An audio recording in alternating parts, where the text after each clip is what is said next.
વાવ-થરાદ જિલ્લામાં આનંદની લહેર ફેલાઈ ગઈ છે, કારણ કે વાવના ધારાસભ્ય સ્વરૂપજી ઠાકોર ગુજરાત સરકારમાં રાજ્ય કક્ષાના મંત્રી તરીકેની શપથવિધિ બાદ પ્રથમવાર પોતાના વિધાનસભા ક્ષેત્રમાં આવ્યા હતા.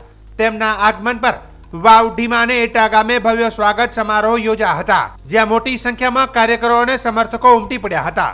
લોકોએ ફૂલોની વર્ષા કરી બેનર અને બેનરો સાથે મંત્રીએ ઉષ્માભર્યું સ્વાગત કર્યું હતું.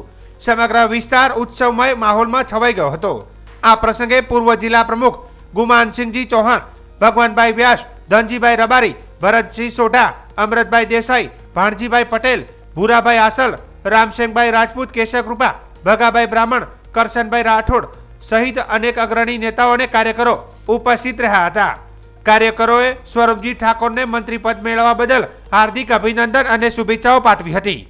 પોતાના સંબોધનમાં મંત્રી સ્વરૂપજી ઠાકોરે જણાવ્યું હતું કે આ મંત્રીમંડળમાં સમાવેશ માટે હું ભૂપેન્દ્રભાઈ પટેલ સરકારનો અને વિસ્તારના મતદારોનો આભાર વ્યક્ત કરું છું.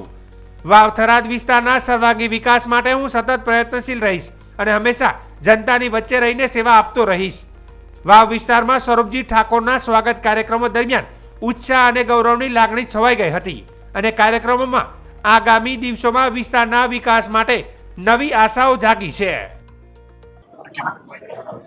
આજ દિવાળીના તહેવાર ચાલી રહ્યો છે. આજે ધનતેરસ છે. આજે જ દિવાળી હોય એવો માહોલ જોઈ રહ્યો છું.